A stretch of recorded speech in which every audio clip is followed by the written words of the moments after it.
Hello everyone, আমি চান্দ্রিকা। আজ আবারও চলে এসেছি নতুন একটা গা ছমছমে ভূতের গল্প নিয়ে। আজকের বিশেষ নিবেদন হত্যা। গল্প পাঠে ও কলমে আমি চান্দ্রিকা। শুরু হচ্ছে আজকের বিশেষ নিবেদন। রায়বর্মন ছিল বৈষ্ণবপুরীর রাজবাড়ির উত্তরাধিকারী। এখন আর সেইভাবে জমিদারের দাপট না থাকলে কি হবে, ওনাদের বাড়ি বনেদি রায়বাড়ি নামেই পরিচিত।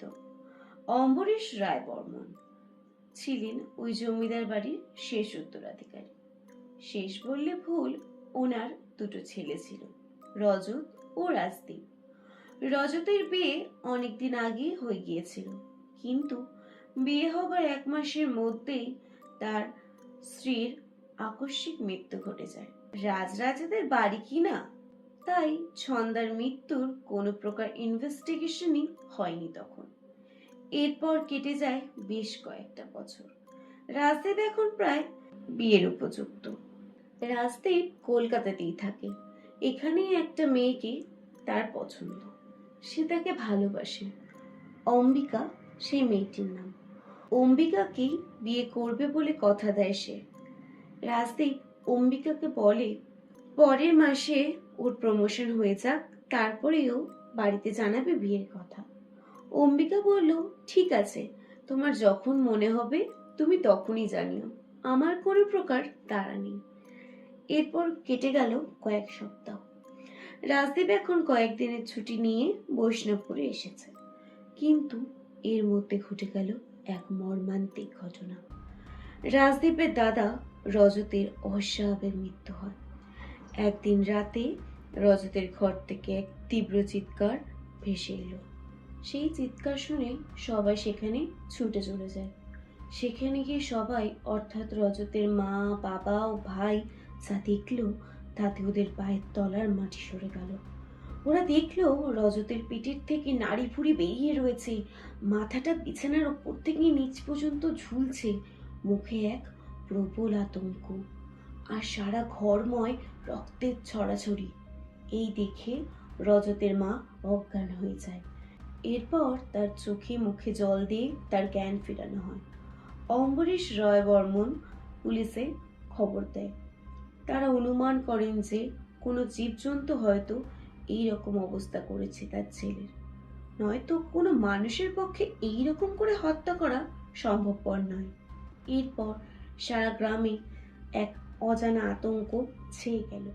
সবাই ভাবতে শুরু করলো গ্রামে কোনো জন্তুর অনুপ্রবেশ ঘটেছে। 2-1 দিন বাদে পোস্টমর্টম রিপোর্ট এলেও আশ্চর্যজনকভাবে সেখানে কোনো কিছুই পাওয়া সম্ভবপর হয়নি। মানে এই খুনটা ঠিক কি কারণে হয়েছে বা কিসের দ্বারা হয়েছে তার কোনো স্পষ্ট তথ্য মেলেনি। এরপর কেটে যায় বেশ কয়েক মাস। রাজদীপ এর মধ্যে বাড়িতে অম্বিকার সাথে বিয়ের কথাও তোলে।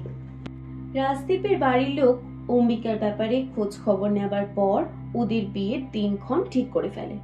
2 মাস বাদে চলে এলো সেই কাঙ্ক্ষিত দিন।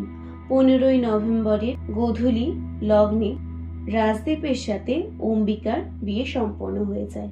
বিয়ের পর রাজদীপ মায়ের কথা শুনে কলকাতা ছেড়ে বৈষ্ণবপুরেই চলে আসে, কারণ কয়েক মাস আগেই তার ভাতৃবিয়োগ হয়েছে, যার ফলে তার মা এখনো ভয়ে ভয়ে থাকেন। রাজদীপ ও অম্বিকার বিয়ের পর ওরা বেশ সুখে শান্তিতেই সংসার করছিল, কিন্তু একদিন অম্বিকা যখন মধ্যাহ্ন ভোজন শেষ করে নিজের ঘরে বিশ্রাম করতে যাচ্ছিল, তখন দোতলার দক্ষিণের ঘর থেকে একটা আওয়াজ ভেসে এলো। সেটা কিসের আওয়াজ সেটা দেখতেই অম্বিকা আস্তে আস্তে ওই ঘরের দিকে অগ্রসর হলো। অম্বিকা জানে ওরা 4 জন ছাড়া এই বাড়িতে আর কেউই নেই, তাই ও দক্ষিণের ঘরের দিকে যখন অগ্রসর হচ্ছিল তখন এটাই ভাবতে ভাবতে যাচ্ছিল যে কে আছে ওই ঘরে। এখন তো কারোর থাকার কথা নয় দোতলাতে। ঘরের দরজার সামনে এসে অম্বিকা দাঁড়িয়ে গেল। দেখলো অম্বিকা ওই ঘরে গিয়ে ঠিক কি দেখেছিল সেটা জানতে হলে গল্পের সন্ধানের সাথে জুড়ে থাকুন। সবার প্রথমে নোটিফিকেশন পাওয়ার জন্য পাশে থাকা বেল আইকনটি ক্লিক করুন। আমাদের চ্যানেলটিকে সাবস্ক্রাইব করুন। প্রচুর প্রচুর লাইক, কমেন্ট ও শেয়ারের মাধ্যমে আমাদেরকে নতুন গল্প লিখতে উৎসাহিত করুন। আমাদের চ্যানেলটিকে অবশ্যই সাবস্ক্রাইব করবেন। পরবর্তী অংশটি শোনার জন্য আমাদের চ্যানেল গল্পের সন্ধানের সাথে জুড়ে থাকুন। একটা হলদে শাড়ি পরা ভদ্রমহিলা, হাতে নতুন শাখা পলা, গা থেকে হলুদের গন্ধ বেরোচ্ছে, ঠিক যেমন নতুন বউদের গায়ের থেকে হলুদের সুবাস বেরোয়। অম্বিকা দেখল যে সেই ব্যক্তি এক মনে বাইরের দিকে তাকিয়ে চুল আঁচড়াচ্ছে। অম্বিকা একটু সাহস করে তাকে ডাক দিল। এরপর তার চুল আঁচড়ানো থেমে গেল, কিন্তু সে ভদ্রমহিলা ওর দিকে ফিরেও তাকালো না। দ্বিতীয়বার যখন অম্বিকা তাকে ডাকলো, সে যখন অম্বিকার সামনে ফিরল, অম্বিকা দেখল তার গায়ের রং দুধে আলতা, কিন্তু চোখের কোটরে চোখ নেই, রয়েছে এক গভীর অন্ধকার। এই দেখে অম্বিকা জ্ঞান হারালো। ওর যখন জ্ঞান ফিরল, ও দেখলো ওর পাশে ওর স্বামী, শ্বশুর, শাশুড়ি সবাই বসে রয়েছে। রাজদীপ জিজ্ঞাসা করলো তার এই রকম অবস্থার কারণ কি। অম্বিকা যখন সব ঘটনা সবাইকে খুলে বলল, তখন রাজদীপের মা বাবার মুখে এক অজানা আতঙ্কের ছাপ স্পষ্ট হলো। এই ঘটনার মাঝে কেটে যায় আরো 2 দিন। এর মধ্যে আর কোনো রকম সমস্যা হয়নি ওদের জীবনে। একদিন রাজদীপ রাতের ডিনার শেষ করে নিজের ঘরে ফিরছিল। তার ঘরে তাকে যেতে হয় তার মা বাবার ঘরের পাশ দিয়ে। রাজদীপ শুনতে পেল যে তার মা বাবার মধ্যে তীব্র বাক বিতর্ক চলছে এবং তার মা বারংবার বলছে যে ছন্দা ফিরে এসেছে, ছন্দা ফিরে এসেছে।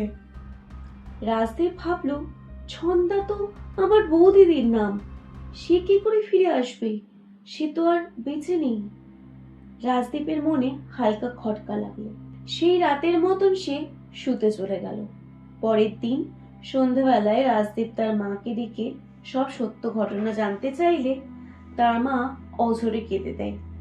রাজদীপের মা বলতে শুরু করলো, রজত ও ছন্দার যখন বিয়ে হয়েছিল তারপর থেকে সব ঠিকঠাকই চলছিল, কিন্তু ওদের বিয়ের প্রায় 2 সপ্তাহ বাদে ছন্দা তোর বাবার ঘরে যাচ্ছিল কোনো কারণবশত।